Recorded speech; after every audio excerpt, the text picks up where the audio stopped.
Hello everyone, आज हम पढ़ने वाले क्लास 10 साइंस का चैप्टर नंबर 6 जिसका नाम है लाइफ प्रोसेस। ये जो चैप्टर है वो काफ़ी इंटरेस्टिंग चैप्टर है क्योंकि इसके अंदर हम अपनी लाइफ की जो प्रोसेस होती है उन्हें हम विजुअल्स और एनिमेशन की मदद से समझने वाले हैं। तो चलिए स्टार्ट करते हैं।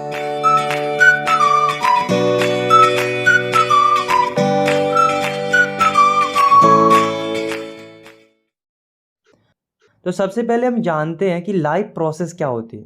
तो the process which maintain body functions and necessary for survival are called life process. मतलब कि ऐसी प्रोसेस जो हमारी बॉडी के फंक्शंस को मेंटेन करती है और हमारे सर्वाइवल के लिए ज़रूरी होती है, उन्हें हम लाइफ प्रोसेस कहते हैं।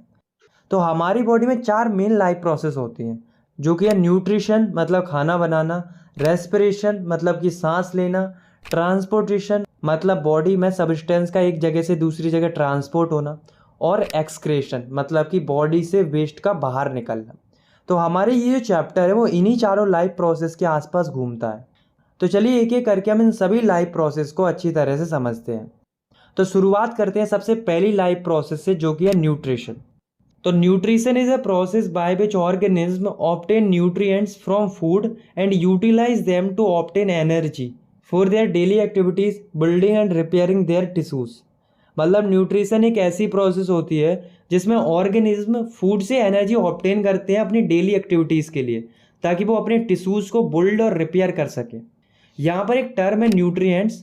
तो न्यूट्रिएंट्स वे सब्सटेंस होते हैं जो लिविंग बॉडी की प्रॉपर ग्रोथ और मेंटेनेंस के लिए ज़रूरी होते हैं, जैसे कि carbohydrate, protein, vitamin, minerals etcetera. ये सभी न्यूट्रिएंट्स होते हैं। तो अब हम देखते हैं कि न्यूट्रिशन कितने टाइप्स के होते हैं। तो न्यूट्रिशन बेसिकली 2 टाइप के होते हैं, जो कि है ऑटोट्रॉपिक न्यूट्रिशन और हेटरोट्रॉपिक न्यूट्रिशन।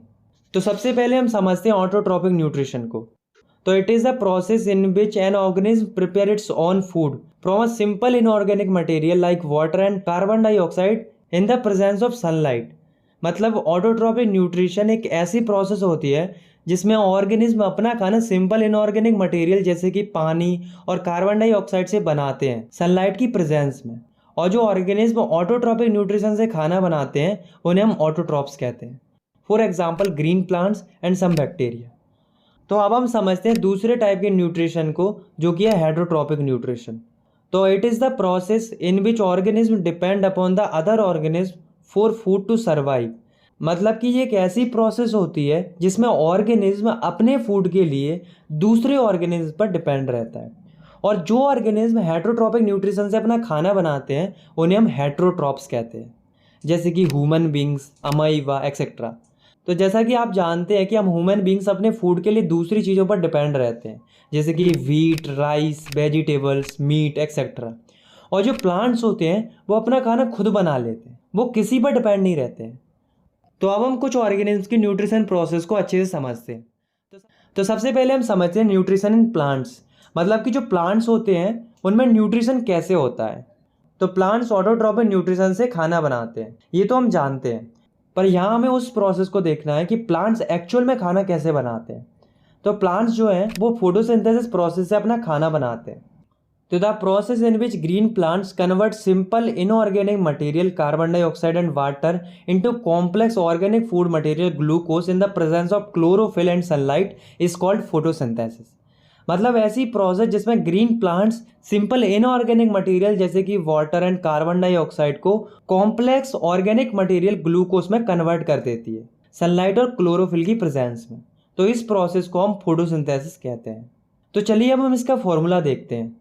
तो 6CO2 plus 6H2O gives C6H12O6 plus 6O2 in the presence of chlorophyll and sunlight। तो यहाँ पर आप देख सकते हो कार्बन डाइऑक्साइड और वाटर के 6 मॉलिक्यूल मिलकर ग्लूकोज बना रहे हैं, और उसके साथ ऑक्सीजन के 6 मॉलिक्यूल्स रिलीज हो रहे हैं सनलाइट और क्लोरोफिल की प्रेजेंस में। तो अब हम देखते हैं कि जब फोटोसिंथेसिस प्रोसेस होती है तो हमें कौन कौन से इवेंट्स देखने को मिलते हैं। तो सबसे पहला जो इवेंट है वो है absorption of light energy by chlorophyll. तो फोटोसिंथेसिस में सबसे पहले जो लाइट एनर्जी जो कि सनलाइट से आ रही होती है वो क्लोरोफिल के द्वारा एब्जॉर्ब की जाती है। उसके बाद दूसरा जो इवेंट है वो है conversion of light energy into chemical energy and splitting of water in hydrogen and oxygen. तो जब लाइट एनर्जी क्लोरोफिल के द्वारा एब्जॉर्ब कर ली जाती है तो वह केमिकल एनर्जी में कन्वर्ट हो जाती है और जो वाटर मॉलिक्यूल्स हैं वो हाइड्रोजन और ऑक्सीजन में टूट जाते हैं। और तीसरा जो इवेंट है वो है reduction of carbon dioxide to carbohydrates. तो वाटर के स्प्लिट होने के बाद जो कार्बन डाइऑक्साइड है वो कार्बोहाइड्रेट में रिड्यूस हो जाती है। अब रिडक्शन क्या होता है ये तो हमने पहले चैप्टर में पढ़ लिया है। रिडक्शन का मतलब होता है ऑक्सीजन का रिमूव होना या फिर हाइड्रोजन का जुड़ना। तो यहाँ पर जो कार्बन डाइऑक्साइड है उसमें हाइड्रोजन ऐड हो रहा है और वो कार्बोहाइड्रेट फॉर्म कर रहा है। तो इन इवेंट्स को देखने के बाद आपको फोटोसिंथेसिस के इवेंट्स तो समझ में आ गए होंगे। तो अब हम एक इंपॉर्टेंट टर्म्स को समझते हैं जो कि क्लोरोप्लास्ट। तो these are the small organelles found in plant cell. Its content chlorophyll which absorb sunlight for photosynthesis. तो क्लोरोप्लास्ट जो है वो एक स्मॉल ऑर्गेनिल होता है जो कि प्लांट सेल में पाया जाता है जिसमें कि क्लोरोफिल भरा होता है। तो गाइज आपको ये याद रखना है कि जो क्लोरोफिल होता है वो क्लोरोप्लास्ट सेल में पाया जाता है जो कि फोटोसिंथेसिस के दौरान सनलाइट को एब्जॉर्ब करता है। तो चलिए अब हम हेटेरोट्रॉपिक न्यूट्रिशन को थोड़ा डिटेल में समझ लेते हैं। तो हेटेरोट्रॉपिक न्यूट्रिशन क्या होते हैं ये तो आप पहले ही समझ चुके हैं। तो यहाँ पर हम ये समझेंगे कि हेटेरोट्रॉपिक न्यूट्रिशन कितने टाइप्स के होते हैं। तो हेटेरोट्रॉपिक न्यूट्रिशन 3 टाइप्स के होते हैं, सैप्रोफाइटिक न्यूट्रिशन, पैरासाइटिक न्यूट्रिशन और होलोजोइक न्यूट्रिशन। तो चलिए अब हम एक एक करके इन तीनों को समझते हैं। तो सबसे पहले हम समझते हैं सैप्रोफाइटिक न्यूट्रिशन को। तो the mode of nutrition in which organism obtain food from dead and decaying organic matter. मतलब कि ऐसा न्यूट्रिशन जिसमें ऑर्गेनिज्म जो है वो अपना फूड मरे हुए और सड़े हुए ऑर्गेनिक मैटर से ऑब्टेन करते हैं, उसे हम सैप्रोफाइटिक न्यूट्रिशन कहते हैं। और जो ऑर्गेनिज्म सैप्रोफाइटिक न्यूट्रिशन से खाना बनाते हैं उन्हें हम सैप्रोफाइट्स कहते हैं, जैसे कि बैक्टीरिया, फंगाई एक्सेट्रा। ये जो है वो डेड और डिकेइंग ऑर्गेनिक मैटर से खाना बनाते हैं। इसके बाद हेटेरोट्रॉपिक न्यूट्रिशन का जो दूसरा टाइप है वो है पैरासाइटिक न्यूट्रिशन। तो it is the type of nutrition in which the organism live on और inside the body of their host and derive food from them without killing them. मतलब ये एक ऐसा न्यूट्रिशन होता है जिसमें ऑर्गेनिज्म जो है वो होस्ट ऑर्गेनिज्म के अंदर या उसके ऊपर रहकर अपना न्यूट्रिशन पूरा करते हैं बिना उसको मारे। तो ऐसे न्यूट्रिशन को हम पैरासाइटिक न्यूट्रिशन कहते हैं। तो अब आप सोच रहे होंगे कि होस्ट ऑर्गेनिज्म कौन से ऑर्गेनिज्म होते हैं। तो ये वो ऑर्गेनिज्म होते हैं जिन पर रहकर जो छोटे छोटे पैरासाइटिक ऑर्गेनिज्म होते हैं वो अपना खाना बनाते हैं। और जो ऑर्गेनिज्म पैरासाइटिक न्यूट्रिशन से खाना बनाते हैं उन्हें हम पैरासाइट कहते हैं। जैसे कि मॉस्किटो, लाइस, ये दोनों जो ऑर्गेनिज्म होते हैं वे अपने खाने के लिए होस्ट ऑर्गेनिज्म पर डिपेंड रहते हैं, जैसे कि मॉस्किटो ह्यूमंस पर और कुछ पेट एनिमल्स पर, और लाइस भी ह्यूमंस और पेट एनिमल्स का खून चूसकर अपना खाना बनाते हैं। और तीसरा जो टाइप है हेटेरोट्रॉपिक न्यूट्रिशन का वो है holozoic nutrition. The mode of nutrition that involve ingestion, digestion, absorption and assimilation of liquid और सॉलिड ऑर्गेनिक मटेरियल। मतलब कि ऐसा न्यूट्रिशन जिसमें ऑर्गेनिज्म लिक्विड या सॉलिड ऑर्गेनिक मटेरियल का इंजेशन करते हैं यानी कि खाते हैं, उसके बाद उस खाने को एब्जॉर्ब करते हैं, फिर उसे एनर्जी लेते हैं, फिर जो वेस्ट बनता है उसे बाहर निकाल देते हैं। For example amoeba, human beings etcetera. तो चलिए अब हम समझते हैं हेटेरोट्रॉपिक न्यूट्रिशन के कुछ एग्जाम्पल्स को। तो सबसे पहले हम समझते हैं कि जो अमीबा होता है उसमें न्यूट्रिशन कैसे होता है। तो अमीबा जो है वो अपना खाना होलोजोइक न्यूट्रिशन से बनाता है और ये एक यूनिसेलुलर ऑर्गेनिज्म होता है। तो इसलिए अमीबा के अंदर जो न्यूट्रिशन हमें देखने को मिलता है वो अदर ऑर्गेनिज्म से काफ़ी अलग देखने को मिलता है, क्योंकि अमीबा के अंदर न्यूट्रिशन की सारी प्रोसेस एक सिंगल सेल के अंदर होती है। तो अमीबा जो है वो एक एक्वाटिक ऑर्गेनिज्म होता है। एक्वाटिक ऑर्गेनिज्म का मतलब पानी में रहने वाला ऑर्गेनिज्म होता है। तो अमीबा जब भी कोई खाने वाली चीज़ को देखता है तो वह फ्लोएट करते हुए उसके पास जाता है और अमीबा के अंदर एक फिंगर लाइक प्रोजेक्शन की एक स्ट्रक्चर पाई जाती है जिसको सूडोपोडिया कहते हैं। तो सूडो का मतलब होता है फॉल्स और पोडिया का मतलब होता है पैर। वो अमीबा के फॉल्स पैरों का काम करता है। तो जब भी कोई फूड पार्टिकल अमीबा के पास आता है तो अमीबा सूडोपोडिया की हेल्प से उस फूड मटेरियल को इंगल्फ कर लेता है, मतलब घेर लेता है और उसे अपने अंदर ले लेता है। और इस फूड मटेरियल को अमीबा अपने टेम्पररी स्टोमक यानी कि फूड वैक्यूल में भेज देता है, जहाँ पर उस फूड पार्टिकल का डाइजेशन होता है और उससे जो एनर्जी रिलीज होती है उसे अमीबा अपनी लाइफ प्रोसेस को कंटिन्यू करने के लिए इस्तेमाल करता है। और लास्ट में जो वेस्ट बचता है उसे अमीबा ऐसा स्ट्रक्चर बनाकर बाहर फेंक देता है। इस प्रोसेस को हम एजिशन कहते हैं। एजिशन का मतलब होता है अनयूज्ड सब्सटेंस को बाहर निकालना। तो अब हम एक और ऑर्गेनिज्म के अंदर न्यूट्रिशन को समझते हैं जो कि है न्यूट्रिशन इन ह्यूमन बींग्स। तो ह्यूमन बींग्स में जो न्यूट्रिशन होता है वो काफ़ी कॉम्प्लेक्स प्रोसेस के द्वारा होता है, जिसमें कि 5 प्रोसेस होती हैं, जो कि ingestion, digestion, absorption, assimilation and excretion. तो चलिए समझते हैं इनको। तो सबसे पहले हम फूड को अपने हाथों से अपने मुंह में रखते हैं और इस प्रोसेस को हम इंजेशन कहते हैं। और जैसे ही खाना मुंह में पहुंचता है वहीं से डाइजेशन की जो प्रोसेस होती है वो शुरू हो जाती है। तो सबसे पहले जब खाना मुंह में पहुंचता है तो हमारे जो टीथ होते हैं, जैसा कि आप इस डायग्राम में भी देख सकते हो, वो फूड को छोटे छोटे पार्ट्स में ब्रेक कर देते हैं। उसके बाद जो हमारे माउथ में टंग होती है वो फूड को टेस्ट करती है और फूड को माउथ के अंदर रोटेट करती है। और उसके बाद हमारे माउथ में एक ग्लैंड पाई जाती है जिसे सलाइवरी ग्लैंड बोलते हैं। वो सलाइवा प्रोड्यूस करती है, जिसमें कि सलाइवरी अमाइलेज नाम का एक एंजाइम पाया जाता है, जो कि फूड में प्रेजेंट कुछ स्टार्च को शुगर में ब्रेक डाउन कर देता है। और यहाँ तक जो प्रोसेस हो रही है वो हमारे माउथ के अंदर हो रही है। जब फूड को चबा लिया जाता है और उसमें प्रेजेंट कुछ स्टार्च को शुगर में कन्वर्ट कर दिया जाता है, तो जो फूड होता है वो ईसोफेगस, जिसे हम फूड पाइप भी कहते हैं, जो कि एक ट्यूब लाइक स्ट्रक्चर होता है जो कि माउथ को स्टोमक से कनेक्ट करता है, जैसा कि आप इस डायग्राम में भी देख सकते हो। ये जो है वो फूड को स्टोमक में पुश करता है और जिस मूवमेंट से ये ईसोफेगस फूड को पुश करता है वो मूवमेंट होता है peristaltic movement. Basically it is the contraction and expansion movement of walls of food pipe. मतलब कि फूड पाइप की बॉल्स का कॉन्ट्रैक्शन और रिलैक्सेशन के मूवमेंट को पेरिस्टाल्टिक मूवमेंट कहते हैं, जो कि फूड को स्टोमक में पुश करने में मदद करता है। तो यहाँ पर फूड जो है वो ईसोफेगस के द्वारा माउथ से स्टोमक में आ जाता है। तो स्टोमक जो है वो एक जे शेप्ड ऑर्गन होता है और जब फूड स्टोमक के अंदर आ जाता है तो स्टोमक में जो ग्लैंड होते हैं वो गैस्ट्रिक जूस सिक्रेट करते हैं। और जो गैस्ट्रिक जूस होते हैं वो 3 सब्सटेंस रिलीज करते हैं, जो कि है HCl, पेप्सिन एंड म्यूकस। तो चलिए अब हम देखते हैं कि इन तीनों सब्सटेंस का डाइजेशन के अंदर क्या रोल होता है। तो जो HCl है वो जर्म्स को किल करता है जो कि फूड के साथ बॉडी में एंटर हो जाते हैं। और दूसरा काम होता है HCl का मीडियम को एसिडिक करना, जिससे पेप्सिन जो है वो प्रोटीन को डाइजेस्ट कर पाए, क्योंकि पेप्सिन तभी डाइजेस्ट कर पाएगा जब एसिडिक मीडियम होगा। तो बेसिकली पेप्सिन भी एक एंजाइम होता है जो कि प्रोटीन को स्मॉलर मॉलिक्यूल्स में ब्रेक डाउन करता है। तीसरा जो जूस है वो है म्यूकस। तो म्यूकस जो है वो स्टोमक को HCl के हार्मफुल इफेक्ट से प्रिवेंट करता है। अगर म्यूकस सिक्रेट नहीं होगा तो HCl जो है वो हमारे स्टोमक की बॉल्स को डैमेज कर सकता है। और फूड जो है अब वो तीनों गैस्ट्रिक जूस से मिक्स होने के बाद स्टोमक से निकलकर स्मॉल इंटेस्टाइन में पहुंच जाता है, जो कि एलिमेंट्री कैनल का सबसे लॉन्गेस्ट पार्ट होता है। तो जब फूड स्मॉल इंटेस्टाइन में पहुंच जाता है, जो कि एलिमेंट्री कैनल का सबसे लॉन्गेस्ट पार्ट होता है, तो जब फूड स्मॉल इंटेस्टाइन में पहुंच जाता है तो स्मॉल इंटेस्टाइन में 2 चीज़ें रिसीव होती हैं। पहली है लीवर से वाइल और पैनक्रियास से पैनक्रियाटिक जूस। और ये जो वाइल है इसके अंदर 2 चीज़ें आती हैं, वाइल जूस और बाइल सॉल्ट। ये दोनों जो चीज़ें हैं वे गैल ब्लैडर में स्टोर रहती हैं। जो बाइल जूस होता है वो फूड को एल्कलाइन यानी कि बेसिक कर देता है, क्योंकि जब फूड स्टोमक से आता है तो वह एसिडिक होता है। और पैनक्रियाटिक जूस में एक एंजाइम होता है ट्रिप्सिन, जो कि सिर्फ बेसिक मीडियम में ही काम करता है। और जो बाइल सॉल्ट होता है वो बड़े बड़े फैट ग्लोब्यूल्स को छोटे छोटे ग्लोब्यूल्स में ब्रेक डाउन कर देता है और इस प्रोसेस को हम इमल्सिफिकेशन भी कहते हैं। फूड पर बाइल जूस और बाइल सॉल्ट के एक्शन के बाद जो पैनक्रियास जो है वो एक पैनक्रियाटिक जूस सिक्रेट करता है, जिसमें 3 चीज़ें आती हैं, पैनक्रियाटिक अमाइलेज, ट्रिप्सिन और लिपेज। तो जो पैनक्रियाटिक अमाइलेज होता है वो बचे हुए कार्बोहाइड्रेट या स्टार्च को शुगर में ब्रेक डाउन कर देता है, क्योंकि कुछ स्टार्च तो मुंह में पहले ही डाइजेस्ट हो चुका था। और जो ट्रिप्सिन होता है वो प्रोटीन को अमीनो एसिड में ब्रेक डाउन कर देता है। और जो लिपेज होता है वो फैट को फैटी एसिड में और ग्लिसरॉल में कन्वर्ट कर देता है।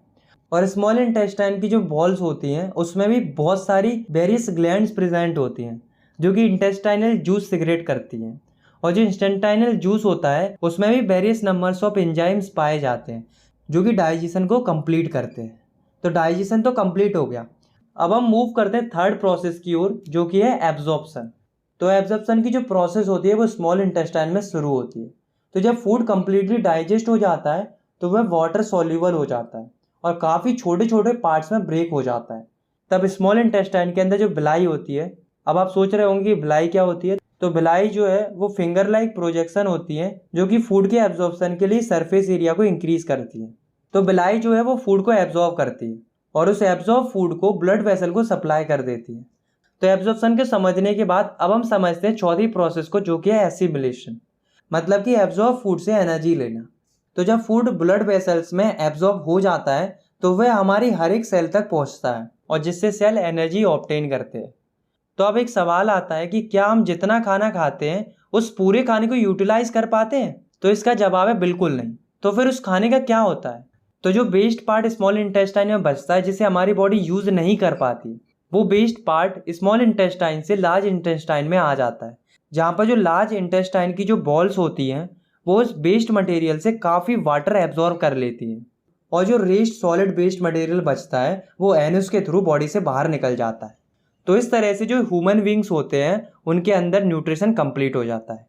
तो चलिए अब हम समझते हैं दूसरे टाइप की लाइफ प्रोसेस को, जो कि है रेस्पिरेशन। तो हम लोग तो रेस्पिरेशन का मतलब केवल सांस लेना समझते हैं, पर एक्चुअली में रेस्पिरेशन सांस लेने के साथ साथ कुछ और भी होता है। तो आइए जानते हैं कि रेस्पिरेशन क्या होता है। तो सिंपली हम कह सकते हैं the process which break down food to release energy with the help of oxygen and respiratory enzyme is called respiration. It also involve breathing. ऐसी प्रोसेस जिसमें फूड का ब्रेक डाउन होता है ऑक्सीजन और रेस्पिरेटरी एंजाइम की presence में energy को release करने के लिए, और इसमें ब्रीथिंग भी शामिल होती है, क्योंकि जब हम सांस लेंगे तभी तो बॉडी के अंदर ऑक्सीजन आएगी। और जो फूड होता है वो मोस्टली ग्लूकोज में ब्रेक डाउन होता है, इसलिए रेस्पिरेशन में मोस्टली जो एनर्जी रिलीज होती है वो ग्लूकोज से होती है। तो आइए जानते हैं कि जो रेस्पिरेशन होता है वो कितने स्टेज में होता है। तो जो रेस्पिरेशन होता है वो 2 स्टेजेस में होता है, जो कि है एक्सटर्नल रेस्पिरेशन और इंटरनल रेस्पिरेशन। तो जो एक्सटर्नल रेस्पिरेशन होता है वो 2 स्टेप्स में कंप्लीट होता है। तो पहला स्टेप है ब्रीथिंग। तो ब्रीथिंग एक ऐसी प्रोसेस होती है जिसमें ऑर्गेनिज्म ऑक्सीजन को इनहेल करता है, मतलब अंदर लेता है, और कार्बन डाइऑक्साइड को एक्सहेल करता है, मतलब बाहर निकालता है। और एक्सटर्नल रेस्पिरेशन में दूसरा जो स्टेप होता है वो है गैसेज एक्सचेंज। तो इस स्टेप में ऑक्सीजन जो है वो लंग्स से ब्लड में डिफ्यूज हो जाती है, मतलब कि ऑक्सीजन लंग्स से ब्लड में पहुंच जाती है, और जो कार्बन डाइऑक्साइड होती है वो ब्लड से लंग्स में डिफ्यूज हो जाती है। और जो प्लांट्स होते हैं उनके अंदर गैसेज एक्सचेंज स्टोमेटा की हेल्प से होता है, जो कि लीव्स के ऊपर प्रेजेंट रहती है। तो अब हम देखते हैं रेस्पिरेशन की दूसरी स्टेज को, जो कि है इंटरनल रेस्पिरेशन। तो इसके अंदर गैसेज का एक्सचेंज आर्टेरियल ब्लड और बॉडी सेल्स के बीच में होता है। अब हम देखते हैं कि जो रेस्पिरेशन होता है वो कितने टाइप्स का होता है। तो रेस्पिरेशन 2 टाइप का होता है, एरोबिक रेस्पिरेशन और एनएरोबिक रेस्पिरेशन। तो पहले हम समझते हैं एरोबिक रेस्पिरेशन को। तो it is the complete breakdown of food in the presence of oxygen. It release large amount of energy in the form of ATP molecules. मतलब ऐसी प्रोसेस जिसमें फूड का कंप्लीट ब्रेकडाउन होता है ऑक्सीजन की presence में, और इस प्रोसेस में काफी ज्यादा अमाउंट में एनर्जी निकलती है एटीपी मॉलिक्यूल्स की फॉर्म में। For example human beings, plants etcetera. तो यहाँ पर एक टर्म आया है एटीपी। तो चलिए समझते हैं कि एटीपी क्या होती है। तो एटीपी का मतलब होता है एडेनोसाइन ट्राइफॉस्फेट। ये जो है वो एनर्जी की करेंसी होती है। हर एक सेल की जो एनर्जी रिलीज होती है रेस्पिरेशन में वो एटीपी के मॉलिक्यूल बनने के लिए होती है। तो अब हम एरोबिक रेस्पिरेशन की इक्वेशन को समराइज करके देखते हैं। तो एरोबिक रेस्पिरेशन की जो प्रोसेस होती है वो साइटोप्लाज्म में स्टार्ट होती है और माइटोकॉन्ड्रिया तक चलती है। तो अब आप इस रिएक्शन को देखिए। Glucose gives pyruvate plus energy in cytoplasm and pyruvates gives carbon dioxide plus water plus 38 ATP energy in the presence of oxygen in mitochondria। तो सबसे पहले जो फूड है, या हम कहें ग्लूकोज जो है वो सेल के साइटोप्लाज्म में जाता है और वहां पर वो पायरोवेट में कन्वर्ट हो जाता है और उसके साथ कुछ एनर्जी भी रिलीज होती है। तो पायरोवेट जो है वो लिविंग सेल्स को एनर्जी प्रोवाइड करता है क्रेब्स साइकिल के थ्रू, और इसका फॉर्मूला होता है C3H4O3। तो अब आप लोग कहोगे कि क्रेब्स साइकिल क्या होती है, तो इसे हमें नहीं पढ़ना है, ये हम अगली क्लास में पढ़ेंगे। तो पायरोवेट जो है वो माइटोकॉन्ड्रिया के अंदर ऑक्सीजन की प्रेजेंस में कार्बन और वाटर को फॉर्म करता है और साथ में लार्ज अमाउंट में एनर्जी को रिलीज करता है। ये जो प्रोसेस है इसमें एटीपी के 38 मॉलिक्यूल रिलीज होते हैं जिसे हमारी बॉडी यूज करती है, और जो कार्बन डाइऑक्साइड और वाटर होता है वो as a waste product body से बाहर निकल जाता है। और दोस्तों ये जो सारी रिएक्शन है वो सेल के अंदर हो रही है, इसलिए इसे सेलुलर रेस्पिरेशन भी कहते हैं। तो अब हम समझते हैं रेस्पिरेशन के दूसरे टाइप को, जो कि है एनएरोबिक रेस्पिरेशन। तो it is the incomplete breakdown of food occurring in the absence of oxygen releasing small amount of energy. मतलब ऐसी प्रोसेस जिसमें फूड का इनकम्प्लीट ब्रेकडाउन होता है ऑक्सीजन की अब्सेंस में, और इस प्रोसेस में काफी कम एनर्जी रिलीज होती है। For example east, bacteria, human muscle etcetera. जब एनाएरोबिक रेस्पिरेशन माइक्रो ऑर्गेनिज्म में होता है उसे हम फर्मेंटेशन कहते हैं। और एनाएरोबिक रेस्पिरेशन में जो प्रोडक्ट फॉर्म होता है उसके आधार पर इसे दो फॉर्म में डिवाइड किया जाता है। पहला है एल्कोहलिक फर्मेंटेशन। तो इस प्रोसेस के अंदर जो शुगर होती है उसका इनकम्प्लीट ब्रेकडाउन होता है इथेनॉल और कार्बन डाइऑक्साइड फॉर्म करने के लिए। ये जो प्रोसेस है इसका इस्तेमाल बियर, वाइन और चीज़ बनाने के लिए किया जाता है। और ये जो प्रोसेस है वो मेनली ईस्ट में देखने को मिलती है। तो चलिए अब हम एल्कोहलिक फर्मेंटेशन की रिएक्शन को देखते हैं। तो अब आप रिएक्शन को देखिए। तो एल्कोहलिक फर्मेंटेशन में सबसे पहले ग्लूकोज जो है वो साइटोप्लाज्म के अंदर पायरोवेट में कन्वर्ट हो जाता है और कुछ अमाउंट में एनर्जी रिलीज होती है। और उसके बाद पायरोवेट जो है वो ऑक्सीजन की एब्सेंस में इथेनॉल और कार्बन डाइऑक्साइड में कन्वर्ट हो जाता है। और इस प्रोसेस में लेस अमाउंट में एनर्जी रिलीज होती है जो कि होती है एटीपी के 2 molecules.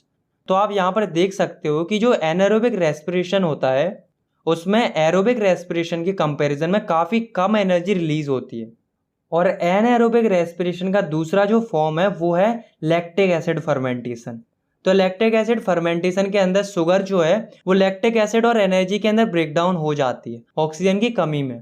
For example some bacteria who turns milk into curds, मतलब कि ऐसे बैक्टीरिया जो कि दूध को दही में जमा देते हैं।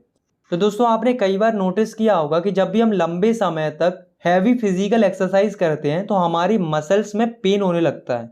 तो ऐसा इसलिए होता है क्योंकि हमारे मसल्स में जो ग्लूकोज होता है वो लैक्टिक एसिड में कन्वर्ट हो जाता है। तो आइए अब हम इस रिएक्शन को देखते हैं। तो लैक्टिक एसिड फॉर्मेशन में सबसे पहले जो ग्लूकोज होता है वो पायरोवेट में चेंज हो जाता है और कुछ अमाउंट में एनर्जी भी निकलती है। पायरोवेट फॉर्म होने के बाद जो मसल सेल्स होते हैं उनमें कम ऑक्सीजन होने के कारण लैक्टिक एसिड फॉर्म हो जाता है और लेस अमाउंट में एनर्जी रिलीज होती है जो कि होती है 2 ATP। तो अब हम कुछ ऑर्गेनिज्म के अंदर रेस्पिरेशन की जो प्रोसेस होती है उसे हम समझते हैं। तो सबसे पहले हम समझते हैं रेस्पिरेशन इन प्लांट्स। तो अभी तक हमने जो भी पढ़ा है उससे आपको ये तो पता चल चुका होगा कि प्लांट्स जो हैं वो फोटोसिंथेसिस से अपना खाना बनाते हैं और ऑक्सीजन रिलीज करते हैं। ऐसा नहीं है, प्लांट्स जो है वो सांस भी लेते हैं और एनर्जी भी रिलीज करते हैं। तो जो प्लांट्स होते हैं वो रेस्पिरेशन 2 फेजेस में करते हैं, जिसमें से पहला फेज है ब्रीथिंग या गैसेज एक्सचेंज और दूसरा फेज है रिलीज ऑफ एनर्जी। तो जो प्लांट्स होते हैं उसके 3 पार्ट्स में गैसेज का एक्सचेंज होता है और वो 3 पार्ट्स हैं लीव्स, स्टेम और रूट्स। तो प्लांट्स की जो लीव्स होती हैं उनमें टिनी पोर्स पाए जाते हैं जिन्हें हम स्टोमेटा कहते हैं, जैसा कि आप इस इमेज में भी देख सकते हो। और इनके आसपास गार्ड सेल पाए जाते हैं जो कि स्टोमेटा की ओपनिंग और क्लोजिंग को रेगुलेट करते हैं। और जो स्टोमेटा होता है वो सभी लीव्स में पाया जाता है जो कि गैसेस को एक्सचेंज करता है। इसी के साथ जो प्लांट्स की स्टेम होती है उसमें भी छोटे छोटे लेंटिकल्स पाए जाते हैं जो कि गैसेस को एक्सचेंज करते हैं। और प्लांट्स की जो रूट्स होती हैं उनमें भी रूट्स हेयर प्रेजेंट्स होते हैं जो कि डिफ्यूजन की प्रोसेस से गैसेस का एक्सचेंज करते हैं। तो ये थे टोटल 3 तरीके प्लांट्स में गैसेस एक्सचेंज के, या हम कह सकते हैं ब्रीथिंग के। तो अब हम देखते हैं कि जब प्लांट्स के अंदर ऑक्सीजन पहुंच जाती है तो वो एनर्जी कैसे रिलीज करते हैं। तो रेस्पिरेशन प्रोसेस के दौरान प्लांट्स की सेल में जो ग्लूकोज होता है जो कि फोटोसिंथेसिस प्रोसेस में फॉर्म होता है वो ऑक्सीजन के साथ मिलकर कार्बन डाइऑक्साइड और वाटर फॉर्म करता है और साथ में एनर्जी रिलीज करता है। ऐसे हम इस रिएक्शन के द्वारा भी समझ सकते हैं। तो आप इस रिएक्शन को देख सकते हो जिसमें ग्लूकोज जो है वो ऑक्सीजन के साथ मिलकर कार्बन डाइऑक्साइड प्लस वाटर बना रहा है और साथ में एनर्जी को रिलीज कर रहा है। तो चलिए अब हम समझते हैं जो ह्यूमन बींग्स होते हैं उनमें रेस्पिरेशन की प्रोसेस कैसे होती है। तो जो ह्यूमन बींग्स होते हैं उनमें रेस्पिरेशन की जो प्रोसेस होती है वो काफ़ी कॉम्प्लेक्स होती है और ये जो है वो ह्यूमन रेस्पिरेटरी सिस्टम के द्वारा कंप्लीट होती है। तो आप सबसे पहले इस डायग्राम को ध्यान से देखो, ये ह्यूमन रेस्पिरेटरी सिस्टम है। तो हम रेस्पिरेशन की पूरी प्रोसेस को हम इसी डायग्राम के थ्रू समझने वाले हैं। तो सबसे पहले एयर जो है वो हमारे नॉस्ट्रिल से एंटर करती है और जब एयर हमारे नॉस्ट्रिल में एंटर करती है तो नॉस्ट्रिल जो है वो एयर को फिल्टर करता है और डस्ट पार्टिकल को लंग्स में पहुंचने से रोकता है। उसके बाद एयर जो है वो हमारे फेरिंग्स और लैरिंग्स की हेल्प से ट्रैकिया में पहुंच जाती है, जिसे हम विंड पाइप भी कहते हैं। ट्रैकिया जो है वो एयर को लंग्स तक पहुंचाता है। तो लंग्स के 3 मेन पार्ट्स होते हैं, ब्रोंकाई, ब्रोंकियोल्स एंड एल्बुलाई। तो ट्रैकिया जो है वो एयर को ब्रोंकाई तक पहुंचाता है, उसके बाद एयर ब्रोंकियोल्स में पहुंचती है और उसके बाद एयर फाइनली एल्बुलाई में पहुंच जाती है। तो यहाँ तक जो प्रोसेस आपने देखी, इस प्रोसेस को हम कहते हैं इनहेलेशन ऑफ एयर, मतलब कि एयर को अंदर लेना। तो जब एयर एल्वुलाई के अंदर पहुँच जाती है तो हमारी चेस्ट कैविटी एयर से फिल हो जाती है और हमारी जो चेस्ट कैविटी है वो एक्सपेंड हो जाती है, मतलब कि चौड़ी हो जाती है। जैसा कि हम महसूस भी करते हैं जब हम सांस अंदर लेते हैं तो हमारी चेस्ट एक्सपेंड हो जाती है, यानी कि बड़ी हो जाती है। अब हम देखते हैं कि जब इनहेलेशन हो जाता है तो उसके बाद एयर का एल्वुलाई के अंदर क्या होता है। तो एल्वुलाई जो होती है वो रेस्पिरेशन में गैसेज एक्सचेंज की साइट होती है। तो इनहेलेशन के बाद दूसरी जो प्रोसेस होती है वो होती है एक्सचेंज ऑफ गैसेज, जो कि एल्वुलाई में होती है। तो गैसेज के एक्सचेंज को समझने के लिए हमें एल्वुलाई के डायग्राम को देखना पड़ेगा। तो एल्वुलाई जो है वो एक बैलून लाइक स्ट्रक्चर होती है जो कि गैसेज के एक्सचेंज के लिए सरफेस प्रोवाइड करती है। और जो एल्वुलाई की वॉल्स होती हैं वो ब्लड वेसल से कनेक्ट रहती हैं, जैसा कि आप इस डायग्राम में भी देख सकते हो। तो अब आप समझो कि जो एल्वुलाई है उसके अंदर जो गैस है वो है ऑक्सीजन, और ब्लड वेसल्स जो कि एल्वुलाई से कनेक्ट हैं उसमें ब्लड्स के साथ साथ कौन सी गैस फ्लो हो रही है, CO2। तो जो एल्वुलाई की जो वॉल्स होती हैं वो काफ़ी थिन होती हैं। तो एल्वुलाई की जो वॉल्स हैं उसके द्वारा जो ऑक्सीजन है वो ब्लड में डिफ्यूज़ हो जाती है और ब्लड में से जो कार्बन डाइऑक्साइड होती है वो एल्वुलाई में पहुंच जाती है।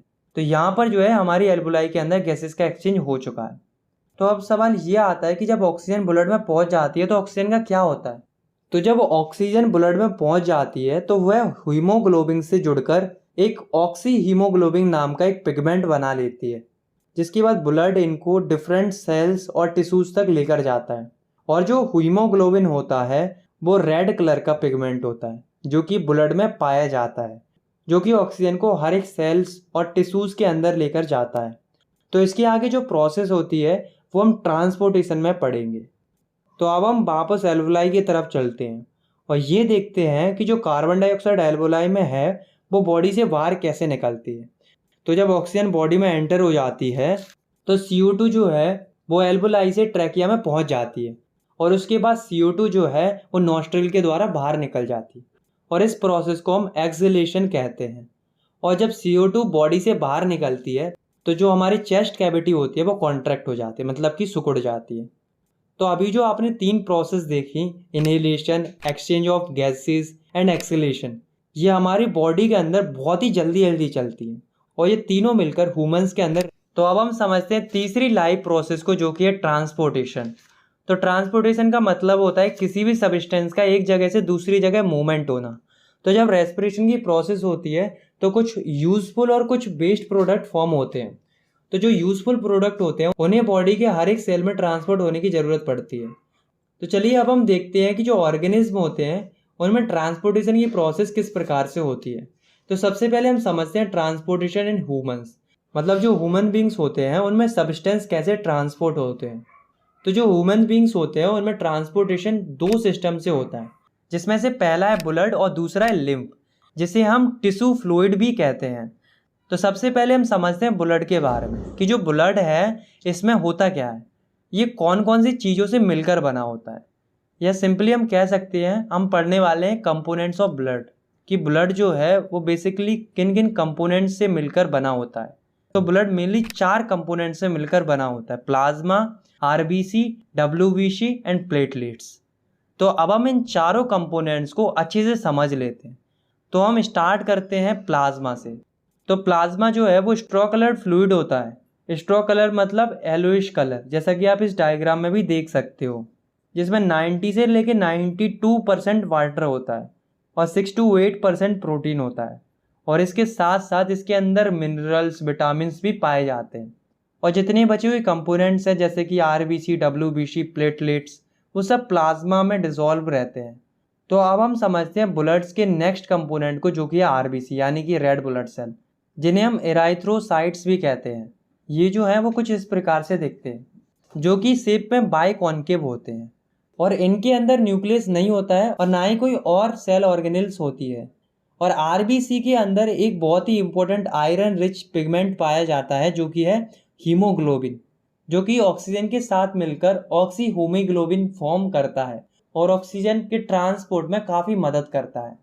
तो अब हम समझते हैं ब्लड के तीसरे कंपोनेंट को, जो कि है WBC यानी कि वाइट ब्लड सेल, जिन्हें हम ल्यूकोसाइट भी कहते हैं।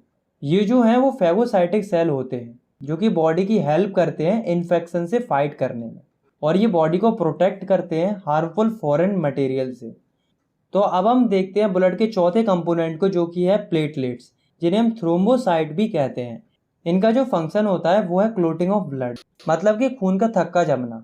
आपने नोटिस किया होगा कि जब हमारे चोट लग जाती है या फिर छोटा मोटा कट लग जाता है तो उस जगह से खून निकलने लगता है, लेकिन जो ब्लड निकलता है वो कुछ टाइम बाद अपने आप ही निकलना बंद हो जाता है। ऐसा इसलिए होता है क्योंकि ब्लड में जो प्लेटलेट्स होती हैं वो क्लॉट फॉर्म कर लेती हैं, जिससे ब्लड फ्लो होना बंद हो जाता है। तो ब्लड के बारे में तो हमने समझ लिया और ये भी जान लिया कि ब्लड बॉडी में फ्लो होता है, लेकिन ब्लड जो है वो बॉडी में अपने आप ही तो फ्लो नहीं होता होगा ना। तो बॉडी में कोई ना कोई ऐसा ऑर्गन तो होता ही होगा जो ब्लड को पूरी बॉडी में पंप करता होगा। तो जो ऑर्गन पूरी बॉडी को ब्लड पंप करता है वो होता है हार्ट। तो हार्ट जो है वो ब्लड को ब्लड वेसल के थ्रू पंप करता है। तो चलिए अब हम हार्ट के बारे में अच्छे से समझ लेते हैं। तो हार्ट जो है वो एक मस्कुलर ऑर्गन होता है जो कि कार्डियक मसल से बना होता है। कार्डियक मसल जो है वो स्पेशल मसल्स होती हैं जो कि सिर्फ हार्ट में पाई जाती हैं, और हार्ट जो है वो चेस्ट कैविटी में लोकेटेड रहता है। ज़्यादातर लोग ये सोचते हैं कि हार्ट जो है वो चेस्ट कैविटी में लेफ्ट साइड में प्रेजेंट होता है, लेकिन गाइस ऐसा नहीं है।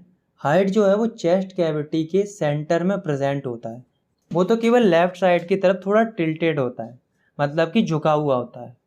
तो अब हम हार्ट की एनाटॉमी को देखते हैं, मतलब ये देखते हैं कि जो हार्ट होता है उसके अंदर क्या क्या पाया जाता है। तो अब आप इस डायग्राम को देखिए। तो ये डायग्राम उस कंडीशन का है जब हमने हार्ट को दो हिस्सों में काट दिया। तो ये जो हार्ट के आसपास वाले मसल्स हैं वो है कार्डिक मसल, क्योंकि हार्ट जो है वो एक मस्कुलर ऑर्गन है। तो दोस्तों आपको यहाँ पर 4 चैम्बर्स दिख रहे होंगे। तो जो ऊपर वाले चैम्बर्स होते हैं उन्हें एट्रियम बोला जाता है, और जो नीचे वाले चैम्बर्स होते हैं उन्हें वेंट्रिकल्स बोला जाता है। ये जो हार्ट में ऊपर की राइट साइड में जो चैम्बर है वो है राइट एट्रियम, और लेफ्ट में जो चैम्बर है वो है लेफ्ट एट्रियम, और नीचे की साइड ये वाला जो चैम्बर है वो है राइट वेंट्रिकल, और ये वाला जो चैम्बर है वो है लेफ्ट वेंट्रिकल। तो गाइज आपको यहाँ पर एक लेयर दिख रही होगी। ये जो लेयर है वो इस ट्यूब के पीछे भी है। इस लेयर को सेप्टा बोला जाता है। तो ये जो है वो बेसिकली पार्टीशन है। अब आप कहोगे कि कैसा पार्टीशन है? तो ये जो है वो है राइट एट्रियम और ये है राइट वेंट्रिकल। तो ये हो गया हार्ट का राइट पोर्शन, और ये है लेफ्ट एट्रियम और ये है लेफ्ट वेंट्रिकल। तो ये हो गया हार्ट का लेफ्ट पोर्शन। तो जो सेप्टल लेयर होती है वो राइट पोर्शन और लेफ्ट पोर्शन के बीच में लेयर होती है, जो कि राइट पोर्शन के मटेरियल को लेफ्ट में जाने से और लेफ्ट पोर्शन के मटेरियल को राइट में जाने से रोकती है। तो गाइस यहाँ पर जो आपको चीज़ दिख रही है वो है वाल्व। तो वाल्व क्या होती है? तो वाल्व एक ऐसी चीज़ होती है जो किसी भी लिक्विड को वन वे फ्लो अलाउ करती है। जैसे कि मान लो राइट एट्रियम में कोई फ्लूइड है तो वो वेल्व की मदद से राइट वेंट्रिकल में आ जाता है, लेकिन वो दोबारा ऊपर राइट एट्रियम में नहीं जा पाता है। तो हार्ट जो होता है उसमें टोटल 4 वेल्व होते हैं, और ये सब जो हैं वो वन वे फ्लो को अलाउ करते हैं। तो चारों वाल्व इस जगह पर होते हैं जो कि ब्लड के बैक फ्लो को रोकते हैं। ये जो आपको दिख रही है वो है पल्मोनरी आर्टरी, जो कि इम्प्योर ब्लड को फ्लो करती है, और ये है पल्मोनरी वीन जो कि प्योर ब्लड को ट्रांसपोर्ट करती है। और हमारा जो हार्ट होता है उसके चारों तरफ एक लेयर होती है जिसे हम पेरिकार्डियम कहते हैं, जो कि हार्ट को प्रोटेक्ट करती है और उसे शेप देती है। तो अब हम देखते हैं कि जो हमारा हार्ट है वो काम कैसे करता है। सबसे पहले जो डीऑक्सीजनेटेड ब्लड होता है वो बॉडी से हार्ट के राइट एट्रियम में आता है। डीऑक्सीजनेटेड ब्लड यानी कि वो ब्लड जो कार्बन डाइऑक्साइड को कैरी करता है, और ये ब्लड बीन्स में फ्लो होता है। राइट एट्रियम में ब्लड आने के बाद जो वाल्व होती है वो ओपन हो जाती है और हार्ट एक्सपेंड हो जाता है और ब्लड राइट वेंट्रिकल में पहुंच जाता है। राइट वेंट्रिकल में ब्लड के पहुंचने के बाद जो वाल्व होती है वो बंद हो जाती है और हार्ट फिर से कॉन्ट्रैक्ट होने लगता है, जिससे जो राइट वेंट्रिकल है वो ब्लड को पल्मोनरी आर्टरी के थ्रू लंग्स तक पहुंचा देते हैं। लंग्स में ब्लड से कार्बन डाइऑक्साइड रिमूव हो जाती है और उसमें ऑक्सीजन ऐड हो जाती है। तो जो डीऑक्सीजनेटेड ब्लड लंग्स में पहुंचा था वो अब ऑक्सीजनेटेड हो जाता है। उसके बाद जो ऑक्सीजनेटेड ब्लड होता है वो लेफ्ट एट्रियम में लाया जाता है पल्मोनरी वीन के थ्रू। लेफ्ट एट्रियम में ब्लड के आने के बाद वह वाल्व के थ्रू लेफ्ट वेंट्रिकल में आ जाता है। उसके बाद उस ब्लड को सभी बॉडी पार्ट्स में पंप कर दिया जाता है अरोटा के थ्रू। तो यहाँ पर आपने देखा कि जो ब्लड होता है वो हार्ट में 2 बार सर्कुलेट होता है। तो ब्लड की हार्ट में 2 बार सर्कुलेशन की प्रोसेस को हम कहते हैं डबल सर्कुलेशन। तो चलिए इसे हम डायग्राम की हेल्प से समझते हैं। तो ये आपको ऊपर जो ऑर्गन दिख रहा है वो लंग्स है, जो कि डीऑक्सीनेटेड ब्लड को ऑक्सीनेटेड ब्लड में कन्वर्ट करता है। और आपको जो हार्ट से ब्लू कलर की जो ब्लड वेसल दिख रही है वो है पल्मोनरी आर्टरीज, जो कि हार्ट से डीऑक्सीजनेटेड ब्लड को लंग्स तक ले जाती है। और ये जो आपको रेड कलर की ब्लड वेसल दिख रही है जो कि लंग्स से हार्ट को कनेक्ट कर रही है, यह है पल्मोनरी वेन, जो कि ऑक्सीजनेटेड ब्लड को लंग्स से हार्ट तक ले जाती है। और ये वाली ब्लड वेसल जो आपको दिख रही है ये है अरोटा, जो कि ऑक्सीजनेटेड ब्लड को हार्ट से पूरी बॉडी में ट्रांसपोर्ट करती है। और ये वाली जो ब्लड वेसल है वो है वेना कैवा, जो कि बॉडी से डीऑक्सीजनेटेड ब्लड को हार्ट तक लेकर जाती है। तो इसी तरह से डबल सर्कुलेशन की प्रोसेस हमारी बॉडी में कंटिन्यू चलती रहती है। और ये जो प्रोसेस है वो काफ़ी फास्ट होती है। हमारा हार्ट 1 मिनट में 5 लीटर ब्लड पंप करता है। तो चलिए अब हम समझते हैं ब्लड वेसल्स के बारे में। तो ये बेसिकली एक पाइप की तरह काम करती हैं जिनसे कि ब्लड हमारी बॉडी में फ्लो करता है। तो हमारी बॉडी में मेनली 2 टाइप की ब्लड वेसल्स पाई जाती हैं, जो कि है आर्टरीज और बीन्स। तो पहले हम समझते हैं आर्टरीज को। तो these are the thick blood capillaries which carry oxygenated blood in our body. These are red in colour. मतलब कि जो ये आर्टरीज होती हैं वे थिक ब्लड कैपिलरीज होती हैं जो कि ह्यूमन बॉडी में ऑक्सीजनेटेड ब्लड को ट्रांसपोर्ट करती हैं, और ये रेड कलर की होती हैं। लेकिन जो आर्टरीज होती है उनमें एक एक्सपेक्शन होता है जो कि है पल्मोनरी आर्टरी का। तो पल्मोनरी आर्टरी जो है वो एकमात्र ऐसी आर्टरी होती है जो कि डीऑक्सीनेटेड ब्लड को कैरी करती है। तो चलिए अब हम समझते हैं दूसरी ब्लड वेसल्स को, जो कि है वीन्स। तो these are the thin blood capillaries which carry deoxygenated blood in the body. These are blue in colour. मतलब कि ये थिन ब्लड कैपिलरीज होती हैं जो कि बॉडी में डीऑक्सीनेटेड ब्लड को कैरी करती हैं। लेकिन जो बीन होती है उनमें भी एक्सेप्शन होती है, जो कि है पल्मोनरी बीन, जो कि एकमात्र ऐसी बीन होती है जो कि बॉडी में ऑक्सीजनेटेड ब्लड को ट्रांसपोर्ट करती है। तो यहाँ पर हमारा ब्लड के द्वारा जो ट्रांसपोर्टेशन होता है वो खत्म होता है। तो अब हम समझते हैं हमारी बॉडी के दूसरे ट्रांसपोर्टेशन को, जो कि है लिम्फ का। तो लिम्फ जो है वो भी एक ट्रांसपोर्टेशन फ्लूइड होता है। तो चलिए अब हम ये देखते हैं कि जो लिम्फ होता है वो फॉर्म कैसे होता है। तो हमारी जो कैपिलरीज होती हैं वो स्मॉलेस्ट ब्लड वेसल्स होती हैं जो कि कनेक्शन फॉर्म करती हैं आर्टरीज और बीन्स के बीच में। और जो कैपिलरीज का मेन फंक्शन होता है वो है ब्लड्स और टिश्यू सेल्स के बीच में मटेरियल का एक्सचेंज करना। तो कैपिलरीज की जो बॉल्स होती हैं उनके पोर्स में से कुछ अमाउंट में प्लाज्मा, प्रोटीन और ब्लड के सेल निकल जाते हैं टिश्यू के इंटरसेलुलर स्पेस में, जो कि लिम्फ फॉर्म करते हैं। और लिम्फ जो है वो कलरलेस फ्लूइड होता है, मतलब लिम्फ का कोई कलर नहीं होता है। तो अब हम लिम्फ के कुछ फंक्शंस को देखते हैं। तो लिम्फ के 2 मेन फंक्शन होते हैं। तो पहला है absorption and transport of fat from intestine. मतलब लिम्फ जो है वो हमारे इंटेस्टाइन से फैट को एब्जॉर्व करता है और उसे बॉडी में ट्रांसपोर्ट करता है। और दूसरा फंक्शन है it drain away the excess tissue metabolism. मतलब कि जो टिश्यूज में एक्सेस मेटाबॉलिज्म होता है, यानी कि जो टिश्यू में जो वेस्ट प्रोडक्ट फॉर्म होता है, तो लिम्फ उस वेस्ट प्रोडक्ट को रिमूव कर देता है। तो इसी के साथ हमारा ट्रांसपोर्टेशन इन ह्यूमन खत्म हो जाता है, जिसमें कि हमने ब्लड और लिम्फ, जो कि दोनों ट्रांसपोर्टेशन फ्लूइड होते हैं बॉडी के, उनके बारे में पढ़ा। तो अब हम समझते हैं कि जो प्लांट्स होते हैं उनमें ट्रांसपोर्टेशन कैसे होता है। तो जो प्लांट्स होते हैं उनमें ट्रांसपोर्टेशन का जो काम है वो टिश्यू करते हैं। और 2 टाइप के टिश्यू होते हैं जो कि प्लांट्स में पाए जाते हैं ट्रांसपोर्टेशन के लिए, जिनका नाम है जाइलम एंड फाइलम। इन दोनों के बारे में आपने क्लास 9th में थोड़ा बहुत पढ़ा होगा। तो चलिए एक एक करके समझते हैं इन दोनों टिश्यूज़ को।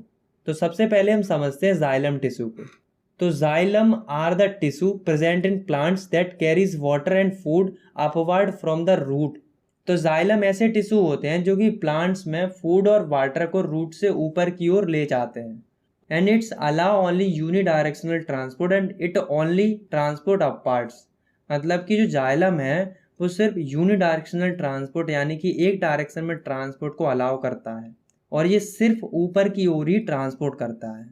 And it's works on the principle of transpiration, मतलब कि जो जाइलम होता है वो ट्रांसपिरेशन के प्रिंसिपल पर वर्क करता है। अब ये ट्रांसपिरेशन क्या होता है? तो it is the process of loss of water as vapour from aerial parts of plants.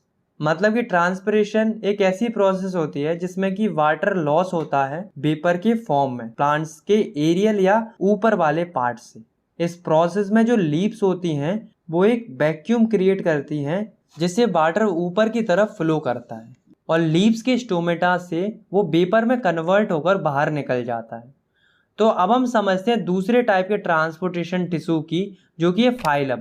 तो phloem are the tissues that transport food from leaves to other parts of plants. मतलब फाइलम एक ऐसा tissue होता है जो कि leaves में जो खाना बनता है उसे प्लांट्स के जो अदर पार्ट्स होते हैं उन तक पहुंचाता है। और it allows bidirectional flow, it can transport upward as well as downward. यानी कि जो फाइलम होता है वो बाय डायरेक्शनल फ्लो अलाउ करता है जिससे फूड अपवर्ड और डाउनवर्ड दोनों डायरेक्शन में जा सकता है। And it works on the principle of translocation. तो जो फाइलम होता है वो ट्रांसलोकेशन के प्रिंसिपल पर काम करता है। तो आइए जानते हैं कि आखिर ये क्या होता है ट्रांसलोकेशन। तो the transport of food from leaf to other parts of plants is called translocation. मतलब कि फूड का लीफ से प्लांट्स के दूसरे पार्ट्स में ट्रांसपोर्ट होना, इसी प्रोसेस को हम ट्रांसलोकेशन कहते हैं। तो इसी के साथ हमारी तीसरी लाइफ प्रोसेस जो कि है ट्रांसपोर्टेशन वो खत्म होती है। तो अब हम समझते हैं चौथी और आखिरी लाइफ प्रोसेस को, जो कि है एक्सक्रीशन। तो the biological process of removal of harmful nitrogenous metabolic waste from the body is called excretion. मतलब कि ऐसी प्रोसेस जिसमें जो हार्मफुल मेटाबॉलिक वेस्ट होते हैं उन्हें बॉडी से रिमूव किया जाता है, उस प्रोसेस को हम एक्सक्रीशन कहते हैं। तो जो मेटाबॉलिक वेस्ट होते हैं वो मेटाबॉलिक एक्टिविटी से जनरेट होते हैं। अब मेटाबॉलिक एक्टिविटीज़ जैसे कि डाइजेशन, रेस्पिरेशन एक्सेट्रा। तो जो मेटाबॉलिक एक्टिविटीज़ में जो मेटाबॉलिक वेस्ट बनता है वो 3 टाइप का होता है, जो कि है डाइजेस्टिव वेस्ट, रेस्पिरेटरी वेस्ट और नाइट्रोजनस वेस्ट। तो जो डाइजेस्टिव वेस्ट होता है वो डाइजेशन की प्रोसेस में फॉर्म होता है और इसके बारे में हम न्यूट्रिशन में पढ़ चुके हैं। और जो रेस्पिरेटरी वेस्ट होता है वो रेस्पिरेशन में फॉर्म होता है। तो जो रेस्पिरेशन होती है उसमें CO2 फॉर्म होती है जो कि लंग से होती है, हमारे मुंह से या नाक से निकल जाती है। ये भी हम रेस्पिरेशन में पढ़ चुके हैं। और नाइट्रोजनस वेस्ट वो वेस्ट होते हैं जो कि हमारे ब्लड में डिसॉल्व होते हैं, जैसे कि urea, uric acid, water etcetera. तो ये नाइट्रोजनस वेस्ट होते हैं। तो इन्हें कैसे बाहर निकाला जाएगा इसी के बारे में हम इस एक्सक्रीशन वाले टॉपिक में पढ़ेंगे। तो सबसे पहले हम समझते हैं ह्यूमन एक्सक्रीटरी सिस्टम को। इसे हम डायग्राम की हेल्प से काफ़ी अच्छे से समझते हैं। तो human excretory system consist of 1 pair of kidney, 1 pair of ureters and 1 urinary bladder and 1 urethra. तो ह्यूमन एक्सक्रीटरी सिस्टम में आते हैं एक किडनी का पेयर यानी कि 2 किडनी और 2 यूरेटर्स और एक यूरिनरी ब्लैडर और एक यूरेथ्रा। तो अब हम इन चारों के फंक्शंस को समझते हैं, उसके बाद हम इन्हें डायग्राम से भी समझेंगे। तो सबसे पहले हम किडनी को समझते हैं। तो kidney is a reddish brown bean shaped organ located in the upper retroperitoneal region of the abdomen whose main function is filtration of blood and removal of waste. मतलब किडनी जो है वो रेडिश ब्राउन कलर की एक been shaped organ होती है जो कि एब्डोमेन के रेट्रोपेरिटोनियल रीजन में लोकेटेड रहती है। रेट्रोपेरिटोनियल रीजन का मतलब कि एब्डोमेन के पीछे वाला एनाटॉमिकल स्पेस। और किडनी का मेन फंक्शन होता है ब्लड को फिल्टर करना और वेस्ट को रिमूव करना हमारी बॉडी से। तो हमारी 2 किडनी होती है। तो किडनी के बाद जो अगला ऑर्गन होता है ह्यूमन एक्सक्रीटरी सिस्टम में वो है यूरेटर्स। तो यूरेटर्स भी पेयर में होते हैं यानी कि 2 यूरेटर्स होते हैं ह्यूमन बॉडी के अंदर।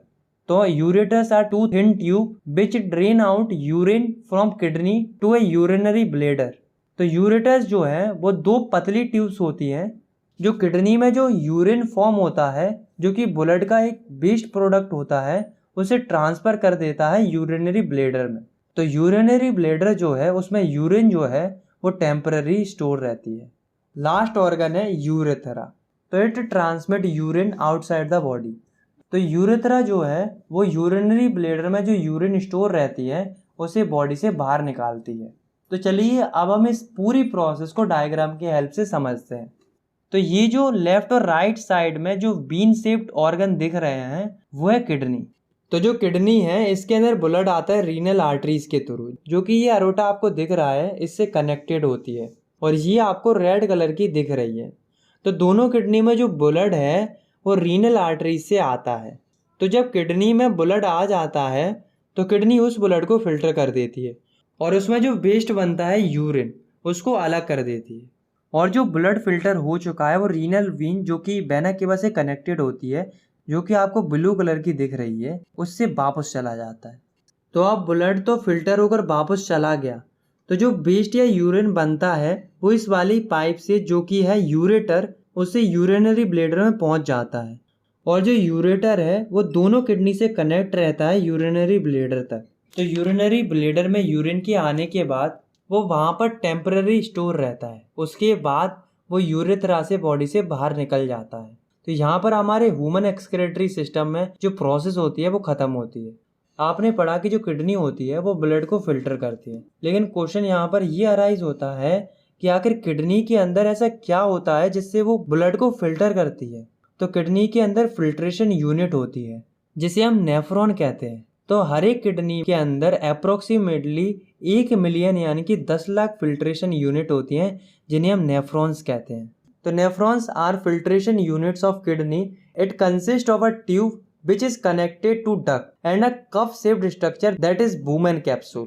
मतलब कि नेफ्रॉन जो है वो किडनी की एक फिल्ट्रेशन यूनिट होती है जिसमें कि एक ट्यूब होता है जो कि डक्ट से कनेक्टेड होता है और ये कप शेप की स्ट्रक्चर से भी कनेक्टेड होता है जिसे हम बोमैन कैप्सूल कहते हैं। तो बोमैन कैप्सूल जो है वो ब्लड को फिल्टर करता है और यूरिन को कलेक्ट करता है। उसके बाद नेफ्रॉन का अगला पार्ट है हेनलेज लूप। तो हेनले लूप जो होता है वो लॉन्ग यू शेप्ड पोर्शन होता है जो कि ग्लूकोज, अमीनो एसिड और वाटर का रीऑब्जॉर्प्शन करता है। उसके बाद यूरिन जो है वो डक्ट के थ्रू यूरेटर में एंटर हो जाती है और वो यूरिनरी ब्लैडर में कलेक्ट हो जाती है। तो चलिए नेफ्रॉन के अंदर की पूरी प्रोसेस को हम डायग्राम के थ्रू समझ लेते हैं। तो यहाँ पर आपको जो ये कप लाइक स्ट्रक्चर दिख रहा है वो है बोमैन कैप्सूल और ये जो बोमैन कैप्सूल है वो कनेक्ट होता है इस वाली येलो ट्यूब से और इन ट्यूब्स के आसपास जो आपको रेड और ब्लू कलर की स्मॉल ट्यूब्स लाइक स्ट्रक्चर दिख रही हैं ये हैं ब्लड कैपिलरीज। जो ब्लू वाली है वो है रेनल वीन और जो रेड वाली है वो है रेनल आर्टरी। उसके बाद ये ट्यूब जो है वो कनेक्ट होती है डक्ट से। तो अब आप देखिए यहाँ पर इस डक्ट से एक नेफ्रॉन कनेक्ट है और ऐसे ही यहाँ पर दूसरा नेफ्रॉन कनेक्ट है और यहाँ पर अगले ऐसे ही काफ़ी सारे नेफ्रॉन डक्ट पर कनेक्ट है। तो सबसे पहले जो रीनल आर्टरी होती है उससे ब्लड जो है वो बोमैन कैप्सूल में पहुँचता है। वहाँ पर ब्लड जो है वो फिल्टर होता है और यूरिन को कलेक्ट किया जाता है। उसके बाद इनको इन ट्यूब्स से हेनले लूप तक पहुँचाया जाता है। हेनले लूप के अंदर जो बोमैन कैप्सूल में ब्लड फिल्टर हुआ है उससे ग्लूकोज और अमीनो एसिड और जो यूरिन है उससे वाटर रीएब्जॉर्ब होता है और जो बचा हुआ जो वेस्ट होता है वो इस ट्यूब से डक्ट में आ जाता है। उसके बाद यूरिन डक्ट के थ्रू यूरेटर में पहुंच जाती है और यूरिनरी ब्लैडर में कलेक्ट हो जाती है। तो इसी के साथ हमारा जो टॉपिक है एक्सक्रीशन इन ह्यूमंस वो ख़त्म हो जाता है। तो अब हम समझते हैं कि जो प्लांट्स होते हैं उनमें एक्सक्रीशन की प्रोसेस कैसे होती है। तो जो प्लांट्स होते हैं उनमें 3 टाइप्स का वेस्ट फॉर्म होता है, जो कि है गैसियस वेस्ट जिसमें कि ऑक्सीजन और CO2 आती है जो कि फोटोसिंथेसिस और रेस्पिरेशन में फॉर्म होती है। दूसरा है लिक्विड वेस्ट जिसमें कि वाटर आता है और तीसरा है सॉलिड वेस्ट जो कि प्लांट्स की लीव्स और बार्क्स में स्टोर हो जाता है। तो अब हम ये देखते हैं कि प्लांट्स इन वेस्ट को रिमूव कैसे करते हैं। तो प्लांट्स जो गैसेस वेस्ट होते हैं उन्हें स्टोमेटा के थ्रू बाहर निकाल देते हैं और जो लिक्विड वेस्ट होता है जो कि वाटर होता है वो प्लांट्स उसे भी स्टोमेटा के थ्रू ट्रांसपिरेशन की प्रोसेस से रिमूव कर देता है। इसके अलावा प्लांट्स अपनी ओल्ड लीव्स और बार्क्स को अपनी बॉडी से अलग करके जो सॉलिड वेस्ट होता है उसे रिमूव कर देता है। तो यहाँ पर ख़त्म होता है हमारा एक्सक्रीशन इन प्लांट। तो दोस्तों अब हमने चारों लाइफ प्रोसेस को अच्छे से समझ लिया और इसी के साथ हमारा ये चैप्टर यहाँ पर ख़त्म होता है। आई होप आपको ये चैप्टर समझ में आ गया होगा। अगर आपको ये वीडियो पसंद आई तो आप इस वीडियो को लाइक कर सकते हो और चाहो तो आप इस चैनल को सब्सक्राइब भी कर सकते हो क्लास 10th की साइंस की वीडियोस और आगे देखने के लिए।